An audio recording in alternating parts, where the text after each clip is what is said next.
안녕하세요. 오늘은 11번째 소선지서 스가랴에 대해서 함께 공부해 볼 텐데요. 강의했던 영상에 음성이 들어가지 않아서 부득이하게 다시 녹화를 해서 영상을 올려드리게 되었습니다. 네, 그러면 스가랴에 대해서 우리가 함께 공부해 보실 텐데요. 스가랴는 소선지서 중에서 가장 긴 분량을 가진 성경이라고 할 수가 있습니다. 1장부터 14장까지 총 14장으로 구성이 되어 있는데, 특징이라고 하자면, 스가랴서의 특징이라고 하자면 8개의 환상을 중심으로 말씀을 이렇게 풀어 나가고 있는 모습을 볼 수가 있죠. 1장부터 6장까지의 말씀을 통해서 8개의 환상에 대한 메시지를 우리에게 전해주고 있습니다. 그래서 1장에서 6장까지는 환상을 통해서 이스라엘 백성의 나라의 운명이 어떻게 흘러가게 될지, 그리고 7장부터 8장까지는 불순종의 내용이 무엇인지, 그리고 9장부터 14장까지는 하나님께서 이스라엘 백성들을 어떻게 회복시키실 것인지, 이런 부분들에 대해서 말씀을 해주고 있습니다. 스가랴 선지자의 이름의 뜻을 한번 보자면, 스가랴는 여호와께서 기억하신다라는 이름을 가지고 있습니다. 스가랴는 특별히 선지자이면서 또 제사장의 역할을 함께 감당했던 그런 선지자인데, 이렇게 제사장이면서 선지자 역할을 함께 감당했던 선지자들이 스가랴 외에도 예레미야 그리고 에스겔 두 사람을 더 들어볼 수가 있겠죠. 스가랴는 바벨론에서 태어났습니다. 이스라엘 백성들이 바벨론의 포로로 잡혀갔을 때에 그 당시 바벨론에서 태어나서 1차 포로 귀환 때에 이스라엘로 돌아오게 된 사람 중에 한 사람이죠. 그게 한마디로 귀한 백성입니다.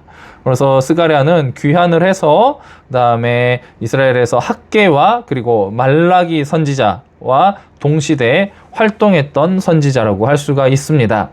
8개의 환상에 대해서는 나중에 다시 한번 자세히 살펴보도록 할 텐데, 먼저 1장부터 8장까지는 환상에 대해서, 그리고 환상에 대한 이런 여러 가지 해석들에 대해서 이야기를 하고, 그리고 9장부터 11장까지는 메시아의 도래가 어떻게 우리에게 임하게 될 것인지, 그리고 여호와의 백성의 부주의한 지도자들을 하나님께서 정죄하시는 말씀, 그리고 나라가 깨어지고 분열될 것에 대한 예언의 말씀을 담고 있습니다.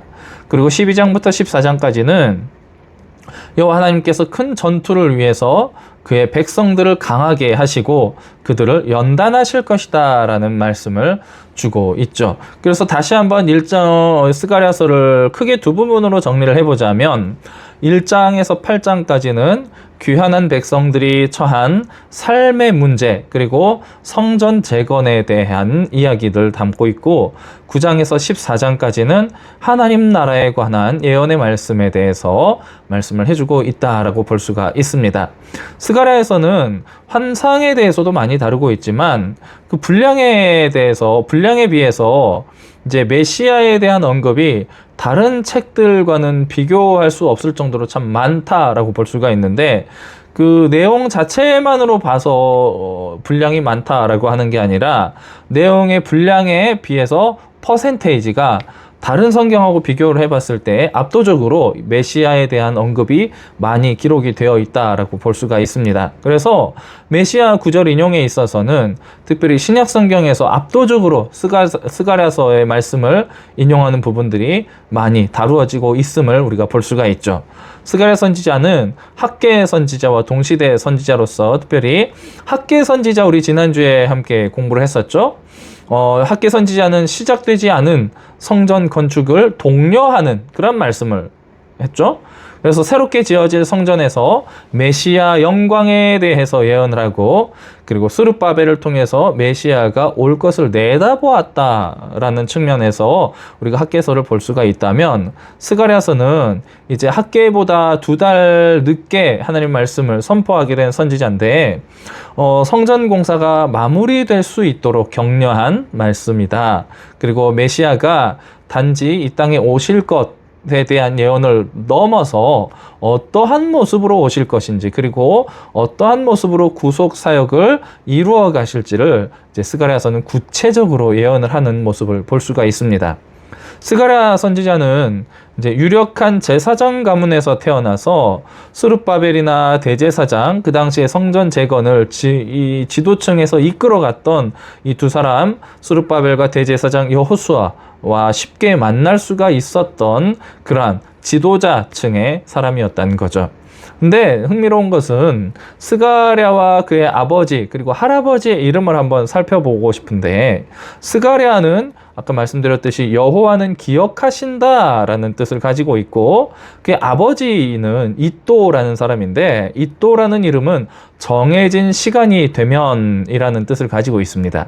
그리고 그 스가랴의 할아버지 베레갸는 여호와가 복주시리라 라는 뜻을 가지고 있는데, 스가랴와 그의 아버지 그리고 할아버지의 이름을 한번 이어서 연결해 보면 아주 흥미로운 내용이 완성이 됩니다.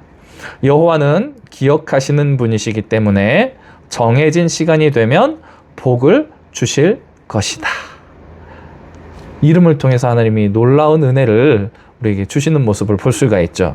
스가랴 선지자는 자신의 이름에서 하나님이 기억하시는 것을 귀한한 백성들에게 일깨워주고 있는 그런 메시지를 선포하고 있는데, 하나님이 기억하신다라는 것은 이스라엘 백성들이 기억하는 것과는 조금 다른 측면을 보여주고 있습니다.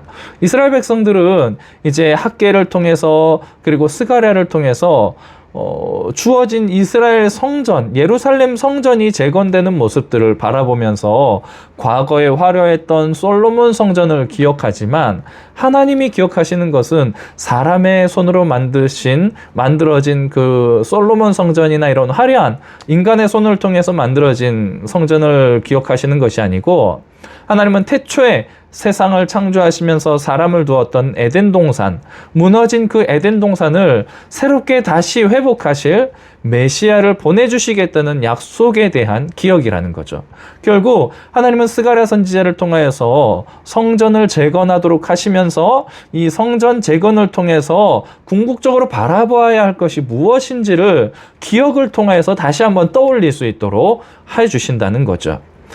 그래서 하나님은 이 스가랴 선지자를 통하여서 예수님에 대해서 아주 구체적인 예언의 말씀을 주고 계신다고 서두에도 말씀을 드렸는데, 9장 9절 말씀을 보면 구원을 베푸시며 겸손하신 그분의 통치자로 샬롬이 세상에 임할 것을 예언을 하고 있습니다. 결국 예수님을 통해서 이 땅에 평화가 임하게 될 것을 예언하고 있다는 거죠.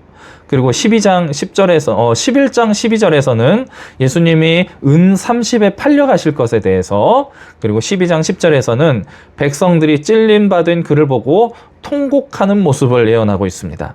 그리고 13장 1절에서는 예수님의 죽음으로 죄와 더러움을 씻는 샘물이 터져나오게 될 것이다 라는 것을, 그리고 14장 16절에서 21절 말씀을 통해서는 열방이 예루살렘으로 돌아와서 하나님께 경배하게 될 것에 대해서 예언을 하고 있습니다. 이렇게 예수님의 탄생에서부터 예수님의 구원의 사역의 완성, 그리고 그 이후에 일어날 일들에 대해서까지 메시아의 완벽한 구속 사역의 시작과 끝을 전부 담아내고 있는 예언의 말씀이 바로 스가랴의 예언의 말씀이다라고 할 수가 있는 것이죠.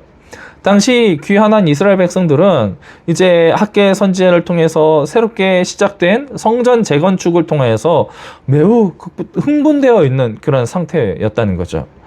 그 스가랴 선지자가 선지자로 부름받을 때에는 다리오 왕 제2년 8째 달이라고 말씀을 하고 있는데, 그때는 바로 학개 선지자가 선지자로 부름받은 이후 2달째 되는 때입니다. 귀환한 백성들이 16년 동안 중단되었던 성전 재건을 학개 선지자의 말씀을 통하여서 새롭게 다시 시작하게 된 때였다는 거죠. 그때 스가랴 선지자는 성전 재건의 책임자였던 유다의 총독 스룹바벨과 그리고 대제사장 여호수아를 만나서 하나님 말씀으로 위로하고 격려하게 됩니다.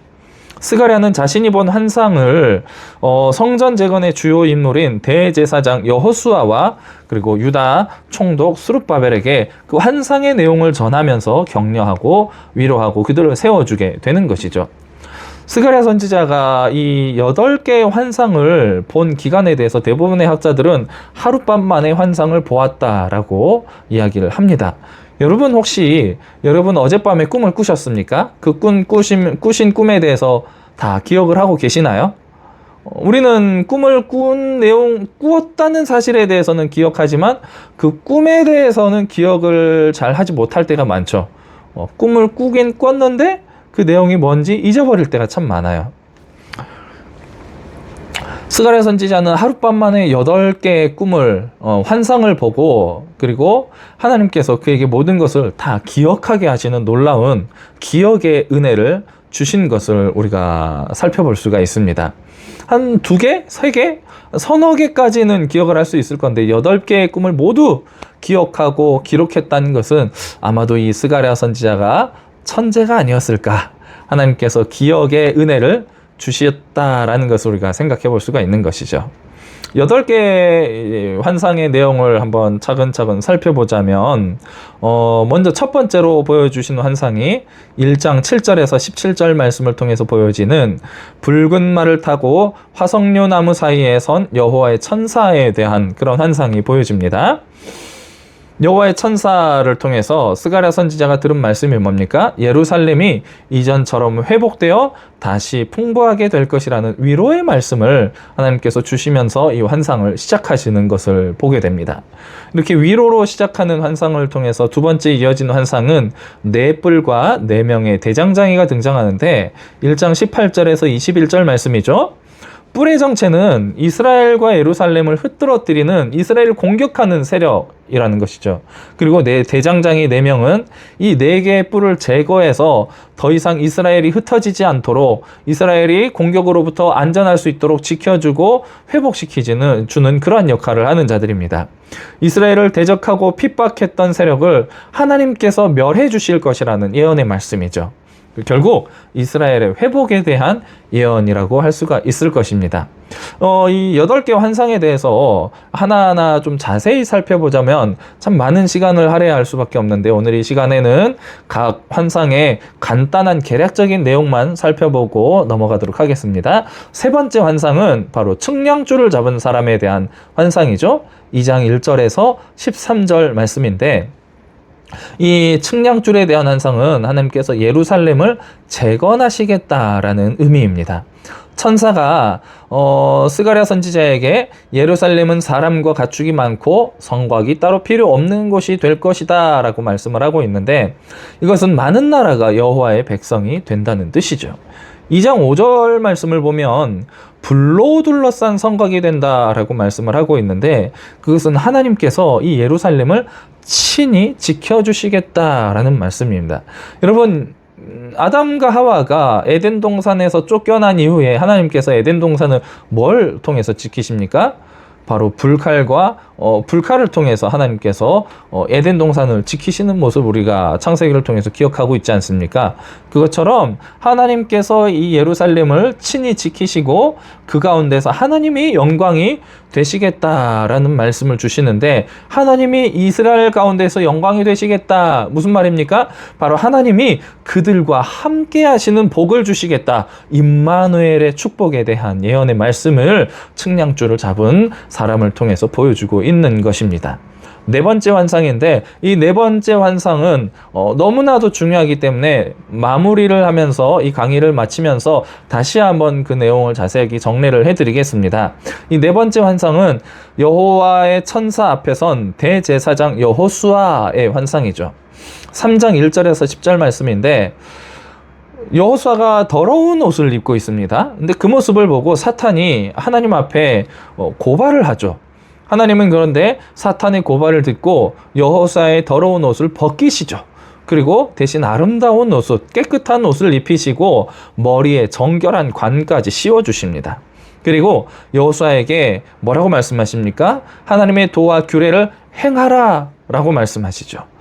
제사장들은 예표의 사람들이 되리라 라고 말씀하십니다.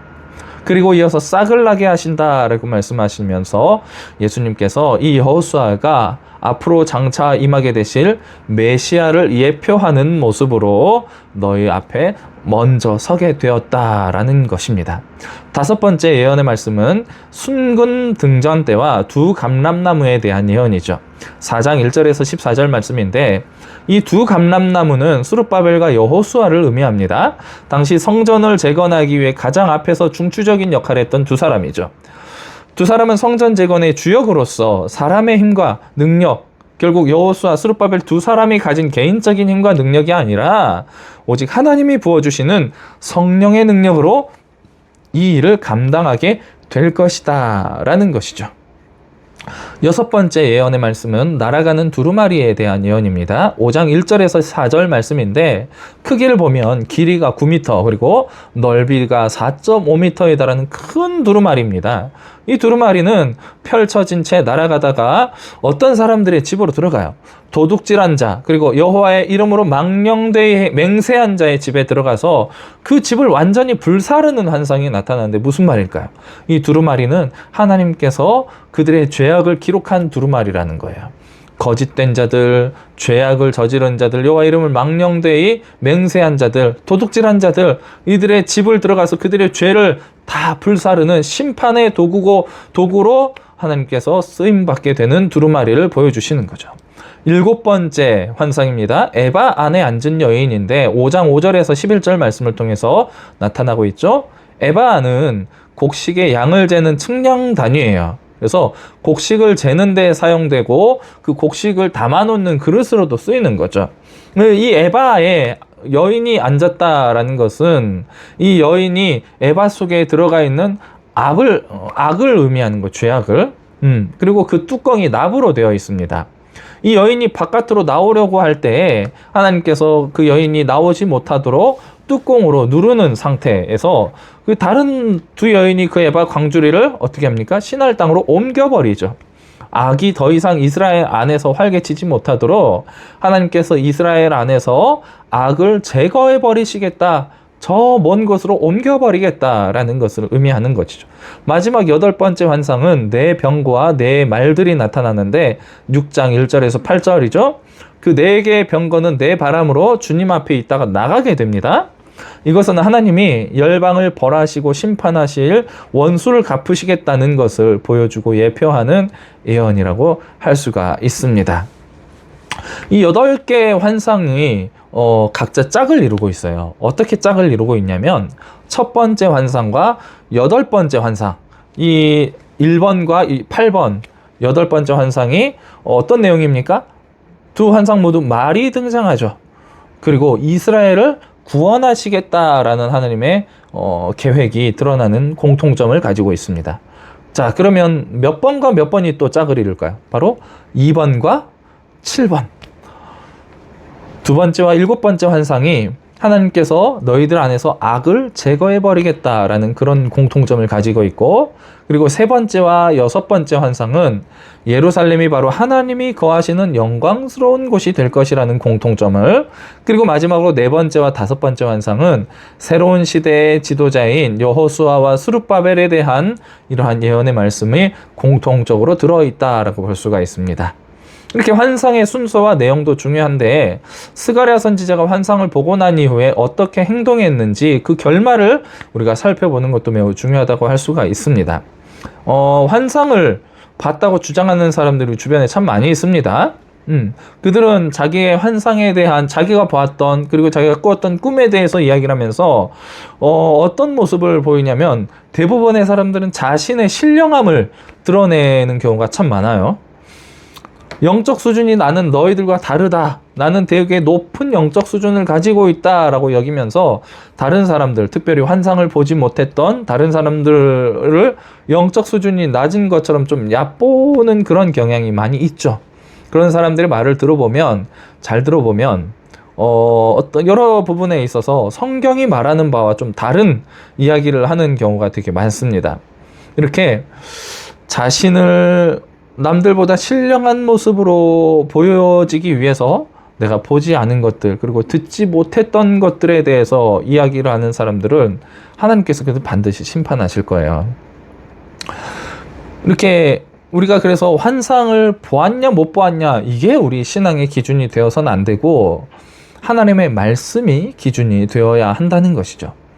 이렇게 8개의 환상을 보고 난 이후에 하나님 말씀이 스가랴 선지자에게 임하면서 이 환상에 대해서 정리를 하게 되는데 6장 9절에서 15절 말씀은 이 환상에 대한 결론 부분이라고 할 수가 있습니다.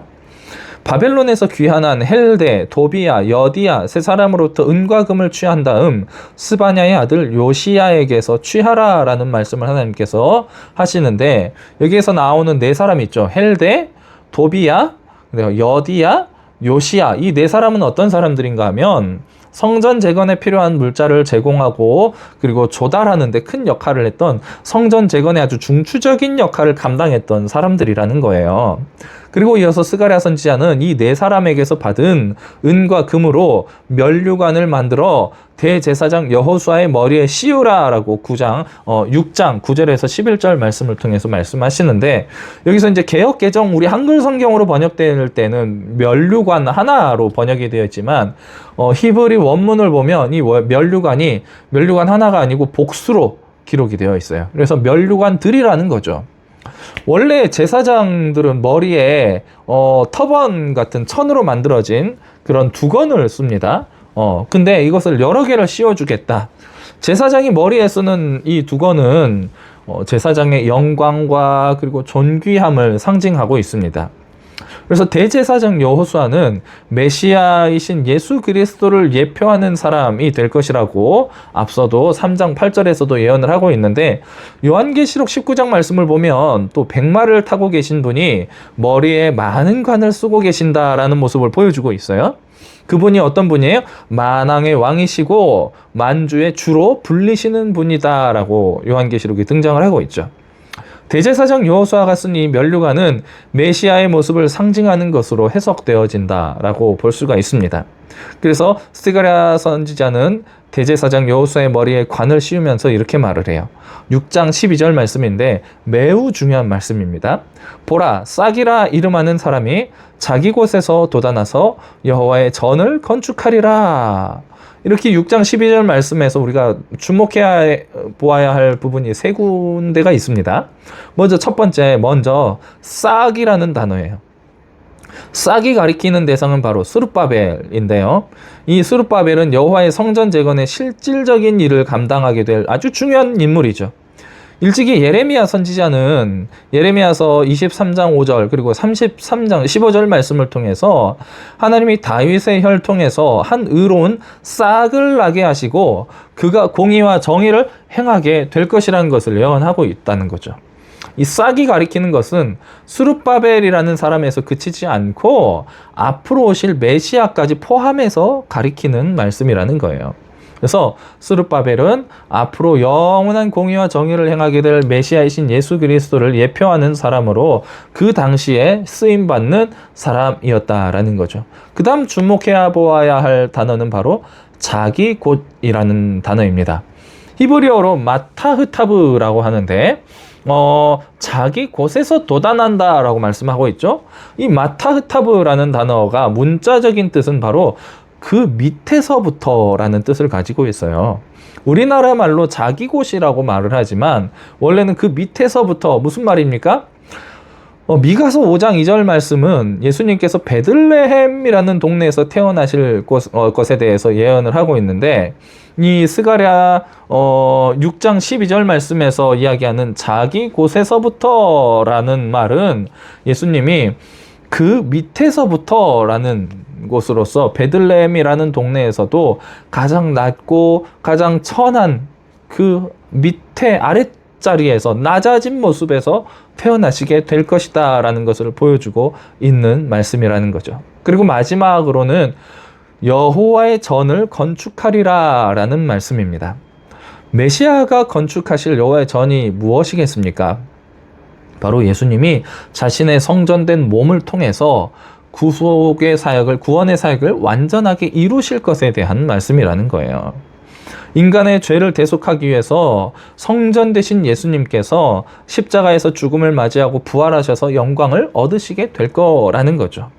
예수님이 바로 성전 그 자체로서 하나님은 새롭게 건축되는 예수님으로 인하여서 성도들을 하나로 연합하게 하시고 한 몸으로 세워가신다라는 말씀입니다. 두 번째 성전인 스룹바벨 성전 재건의 쓰임에 이제 유다 총독 스룹바벨과 그리고 대제사장 여호수아 이 둘 사이에 6장 13절 말씀은 평화의 의논이 이 두 사람 사이에 있을 것이라고 말씀을 하고 있습니다. 다윗은 시편 110편 4절 말씀을 통해서 오실 메시아가 멜기세덱의 반차를 따르는 영원한 제사장이라고 예언을 하고 있는데, 스룹바벨과 여호수아 두 사람은 이 연합과 조화는 메시아이신 예수님의 왕직과 제사장직에서 그 겸직을 통해서 이루어지게 되었다라고 볼 수가 있겠죠. 그리고 6장 15절에서는 이제 먼데 사람들이 와서 여호와의 전을 건축하리니라고 예언을 하고 있는데, 이 말씀은 정말 흥미로운 말씀이라고 할 수가 있어요. 학개서의 말씀을 보면 이스라엘 백성들이 16년 동안 성전 건축을 미루게 되었던 가장 중요한 이유가 뭡니까? 이방인들의 방해로 인하여서 이 성전 재건이 미루어지게 되었죠. 그 이방인들이 왜 방해를 했다고 지난주에 말씀드렸죠?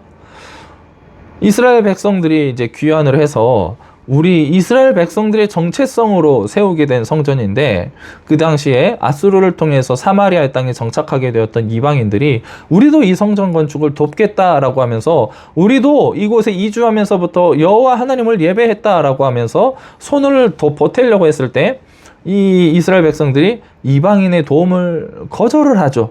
거절당한 이방인들이 이제는 성전 재건을 방해를 하면서 그러면서 16년이 흘러왔었다는 거예요. 자, 근데 스가랴서에 와가지고 먼데 사람들이 와서 여호와의 전을 건축하리니 이방인들이 하나님의 전을 건축하게 될 것이다 라는 말씀을 하는 것은 조금 이상하지 않습니까? 근데 이 먼데 사람들이라고 번역된 히브리어를 이제 원어를 살펴보면 레호킴이라는 단어를 쓰는데, 이게 이제 역사적으로 보자면 바벨론의 포로로 사로잡혔던 자들이 돌아온 사람들을 이야기를 한다고 볼 수가 있지만, 이제 큰 의미에서 종말론적인 의미에서 본다면 이 레호킴이라는 사람들은 먼데 사람들, 돌아온 사람들, 이들은 메시아이신 예수 그리스도를 통해 세워질 예수님을 믿는 자들, 그래서 이방인들까지 포함되는 열방이 된다는 거예요. 그래서 환상의 결말로 기록된 6장 9절에서 15절 말씀은 이제 두 번째 성전 재건의 대제사장 여호수아 그리고 스룹바벨의 활약을 통해서 앞으로 오실 메시아 예수 그리스도를 바라보게 만든다는 거예요. 그러니까 그 당시에 지어질 성전만을 바라보게 하는 거 아니고, 이 성전, 새롭게 지어질 두 번째 성전, 스룹바벨 성전을 통하여서 누구를 보게 한다고요? 바로 예수 그리스도를 보게 한다는 겁니다. 바로 예수님이 하나님의 성전이시고 그를 통해서 세워질 온 열방이 하나님을 예배하게 될 교회를 보게 한다는 거예요. 결국 스가랴서는 눈에 보이는 가시적인 성전을 그 넘어서 참 성전이신 예수 그리스도와 그의 몸된 교회를 바라보게 한다는 것입니다. 사도 바울은 고린도전서 10장 31절 말씀을 통해서 너희가 먹든지 마시든지 무엇을 하든지 다 하나님의 영광을 위하여 하라라고 권면을 하고 있죠. 자, 이 권면의 말씀을 이제 우리가 성경을 바라보는 눈에 적용을 해보자면, 창세기를 보든 사무엘상하를 보든 그다음에 시편을 보든 말라기를 보든 신약성경 복음서를 보든 서신서를 보든 어떠한 성경을 보든지 모든 성경을 통해서 다 예수 그리스도의 영광을 보아야 한다라는 거예요. 스가랴 선지자는 성전 재건을 통해서 앞으로 오실 메시아를 예언하고 있습니다. 이사야서와 비교하기는 조금 힘들겠지만 이 스가랴서는 메시아에 대한 예언으로 가득 차 있는 성경이라는 거죠. 예수님을 믿어서 하나님의 자녀가 된 우리는 이제 하나님의 성전이 되었습니다. 성령이 거하시는 거룩한 성전, 하나님을 예배하는 성전이 되었다는 거예요. 성전신 예수님께서 이 세상에 오셔서 고난을 당하셨던 것 같이 우리가 예수님의 제자라면, 예수님을 믿는 성도라면 우리도 이 세상 속에서 고난을 받을 수밖에 없다는 거예요. 예수님의 고난에 우리가 참여하면서 우리는 고난을 통해서 예수 그리스도와 연합된 몸으로, 교회로 함께 지어져 나아가게 된다는 것입니다. 스가랴서 13장 9절 말씀은 하나님이 심판하실 때 3분의 2가 멸망하고 3분의 1이 남겨질 것이라고 예언을 하고 있어요. 우리는 이 세상이 심판당하게 될 하나님의 날에 거룩한 자들로서 주님과 함께 서야 할 남은 자가 되셔야 할 줄로 믿습니다. 그리고 그날에 여호와는 나의 하나님이시다라고 고백할 수 있는 성도님들이 다 되시기를 바랍니다. 8개의 환상 중에서 아까 말씀드렸던 것처럼 4번째 환상, 여호수아에 대한 환상을 언급하고 이제 마무리를 하고자 합니다. 대제사장 여호수아가 이제 죄를 범한 이스라엘의 모습을 예표를 하고 있어요. 그러니까는 더러운 옷을 입고 하나님께 고발을 당한 그러한 모습이죠. 근데 그가 새 옷을 입고 대제사장의 일을 감당하게 되는 모습으로 하나님께서 바꿔주시죠. 이제 여호수아는 단순히 대제사장 한 사람으로서가 아니라 그 자기 자신으로서가 아니라 앞으로 오실 메시아를 예표하는 인물로 바뀌게 되죠. 그리고 하나님의 말씀을 지켜서 행하는 거룩한 자로 서야 하는 사명을 받게 되었다는 거예요.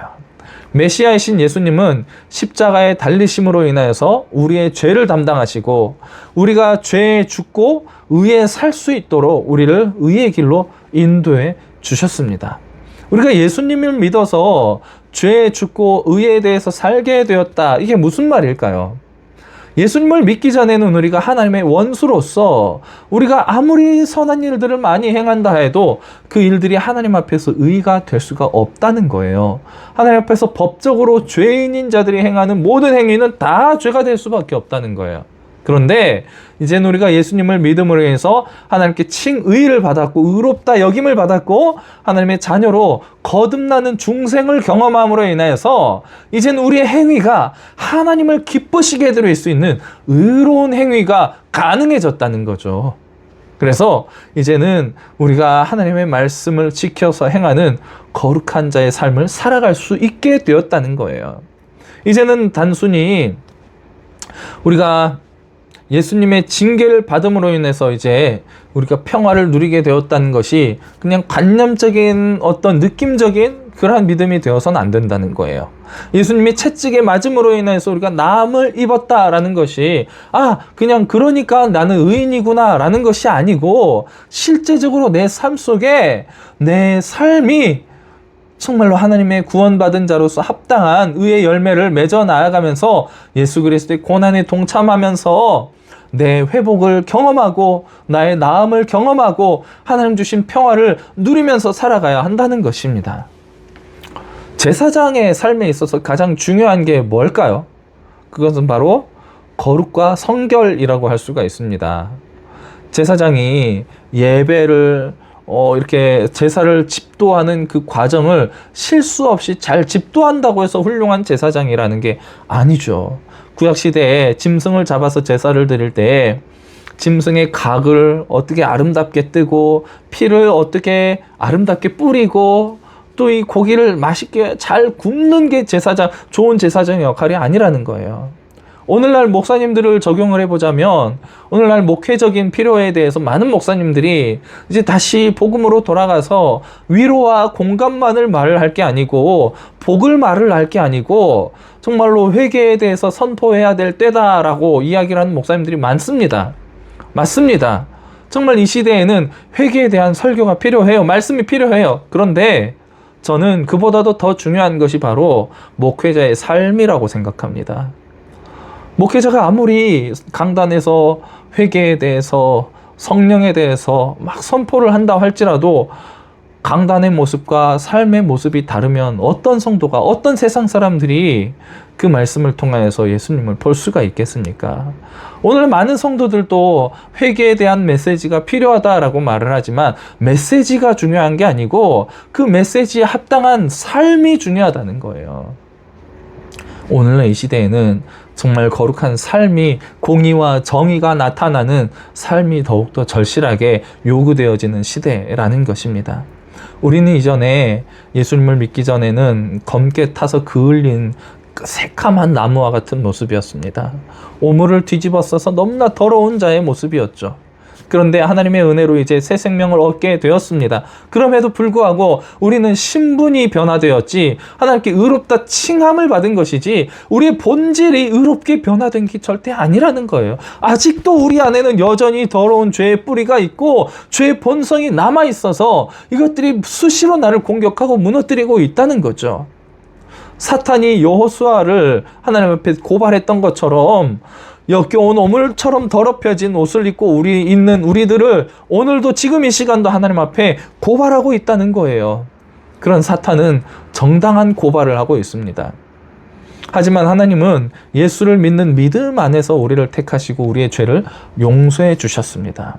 사탄은 고발을 하고 참소할 때 예수님은 그 반대편에서 우리의 죄에 대해서 변호사로서 우리의 죄를 변호해 주시고 변론해 주시고 하나님께서 주신 약속의 말씀으로 하나님 나를 믿으면 이 모든 이들의 죄를 용서해 주시겠다고 약속하지 않으셨습니까?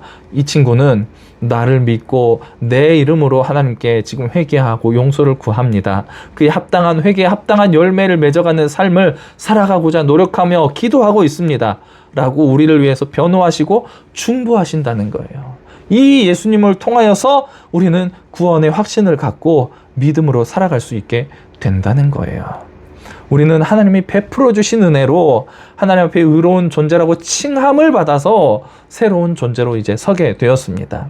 우리의 더러운 옷이 다 벗겨졌고 의로운 새 옷, 예수 그리스도를 새롭게 옷 입은 자들이 되었다는 거예요. 예수 그리스도를 새롭게 옷 입은 이 거룩함을 내 죄로 다시 더럽혀서는 안 된다는 거예요. 대제사장 여호수아가 그렸던 것처럼 이제 우리는 이 세상으로 나아가서 세상 속에서 예수 그리스도를 예표하는 삶을 살아가야 합니다. 세상 속에서 내가 예수님을 드러내는 삶을 살아가야 한다는 거죠. 그래서 사도 바울은 빌립보서 1장 6절 말씀을 통해서 이렇게 말씀합니다. 너희 안에 착한 일을 시작하시니가 그리스도 예수의 날까지 이루실 줄을 우리는 확신하노라. 하나님께서 예수 그리스도를 통하여서 우리를 구원하실 그 구원의 사역을 시작하셨고 이제는 예수님께서 재림하실 그날까지 하나님께서 이끌어 가주신다라는 거예요. 수르바벨과 함께 하신 하나님의 영이 우리들과도 함께 하심을 믿으시기를 바랍니다. 그분의 능력은 불가능해 보이는 일도 모든 일들을 가능하게 해주신다는 거예요. 그 불가능한 일 뭡니까? 나는 할 수 없고 나는 이 세상에서 거룩한 모습으로 살아갈 수 없고 나는 이 세상에서 고난당하는 삶을 살아가기 싫고 다 피하고 싶지만 하나님의 사명을 감당하는 일도 내 힘으로는 할 수 없지만 성령께서 내 안에 거하셔서 내가 이 일을 감당할 수 있도록 능력을 주시고 힘을 주시고 우리를 이끌어 주신다는 거예요. 하나님의 영이 성령이 우리 안에 충만하게 임하셔서 하나님의 거룩한 교회를 세워나가는 거룩한 등불이 되어주시고 우리를 이끌어가 주신 역할을 한다는 거죠. 하나님은 이제 우리가 세상 속에서 예수 그리스도를 보여줄 수 있는 은혜의 통로로 부르셨습니다. 우리는 이 세상 속에서 하나님의 은혜의 통로가 되어야 돼요. 무엇을 통해서입니까? 우리의 삶을 통해서예요. 우리의 거룩하고 정의롭고 의로운 진실된 삶을 통해서 우리는 세상 속에서 하나님의 귀한 사명을 감당해야 한다는 것입니다. 주의 몸된 교회를 이루어가기 위해서 하나님의 말씀을 지켜 행하는 성결한 제사장으로서의 삶을 살아가시기 바랍니다. 그리고 그러한 삶 속에서 주님 앞에 나와 함께 연합하여 온전한 예배를 드리시기를 바랍니다.